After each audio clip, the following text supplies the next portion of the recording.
بسم اللہ الرحمن الرحیم۔ السلام علیکم ورحمۃ اللہ وبرکاتہ۔ نبی کریم صلی اللہ علیہ وآلہ وسلم نے ایک موقع پر حضرت علی رضی اللہ تعالیٰ عنہ سے فرمایا، اے علی، جانتے ہو کہ قرب قیامت میں یعنی قیامت سے نزدیک بہت سارے فتنے نمودار ہوں گے۔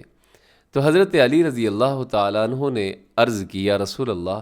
ان فتنوں سے ہم کیسے بچ سکتے ہیں، اپنے آپ کو کیسے محفوظ رکھ سکتے ہیں؟ تو نبی کریم صلی اللہ علیہ وآلہ وسلم نے فرمایا کہ اے علی، قرآن پاک کے ساتھ آپ جڑ جائیے، قرآن پاک کے ساتھ اپنے تعلق کو مضبوط آپ کر لیجئے، تو انشاءاللہ العزیز اللہ رب العزت آپ کو ان فتنوں سے محفوظ رکھیں گے۔ تو اس لیے قرآن پاک کے ساتھ تعلق مضبوط رکھنا بہت ضروری ہے۔ قرآن پاک کو سمجھنا، اس کی درست ادائیگی کرنی، یہ بہت زیادہ ضروری ہے۔ میں اہل جو عرب ہوتے ہیں، اہل زباں ہیں، اہل عرب ہیں، جن کی زبان عربی ہے، میں ان کو ایک لحاظ سے بہت خوش قسمت سمجھتا ہوں،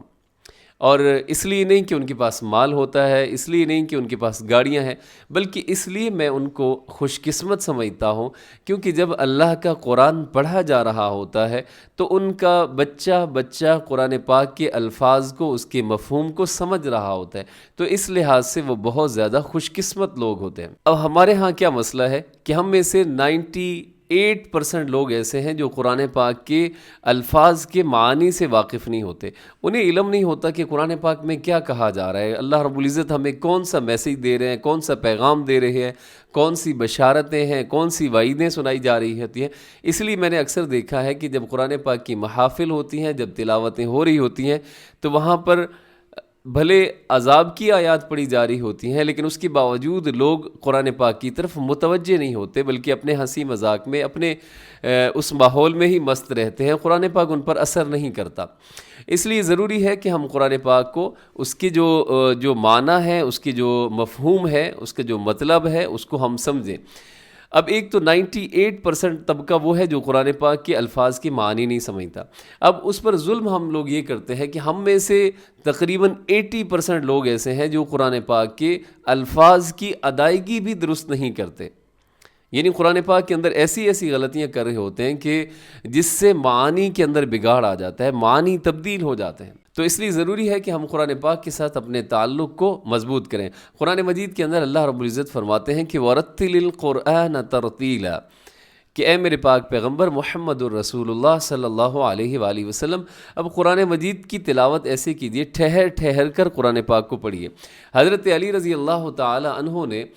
جب ان سے سوال ہوا کہ یہ ترتیل سے کیا مراد ہے، ترتیل کے ساتھ پڑھنا کیا ہوتا ہے جیسے اللہ رب العزت نے حکم دیا ہے، تو حضرت علی رضی اللہ تعالیٰ عنہ جو کہ بہت بڑے قاری قرآن تھے، انہوں نے جواب دیا کہ ترتیل کے ساتھ جو اللہ نے پڑھنے کا حکم دیا ہے، اس کا مطلب یہ ہے کہ ہم ہر لفظ کو، قرآن پاک کے لفظ کو صحیح مخرج کے ساتھ ادا کریں، یعنی جہاں سے اس کو نکالنا چاہیے، اس حرف کو ادا کرنا چاہیے، وہاں سے نکالیں، اور دوسرے نمبر پر ہم وقف کو پہچانیں کہ ہم نے کہاں پر وقف کرنا ہے، کہاں پر ٹھہرنا ہے، تو اس کو کیا کہا جاتا ہے؟ ترتیل کہا جاتا ہے۔ پھر نبی کریم صلی اللہ علیہ وآلہ وسلم نے ایک اور روایت ہے، اس میں آپ صلی اللہ علیہ وآلہ وسلم نے فرمایا کہ اللہ رب العزت پسند فرماتے ہیں کہ قرآن پاک کی ایسے تلاوت کی جائے جیسے کہ قرآن پاک نازل ہوا ہے۔ پھر ایک حدیث میں آیا ہے کہ اقرأ القرآن بلحون العرب، اہل زبان کی طرح، اہل عرب کی طرح قرآن پاک کی تلاوت کرنی چاہیے۔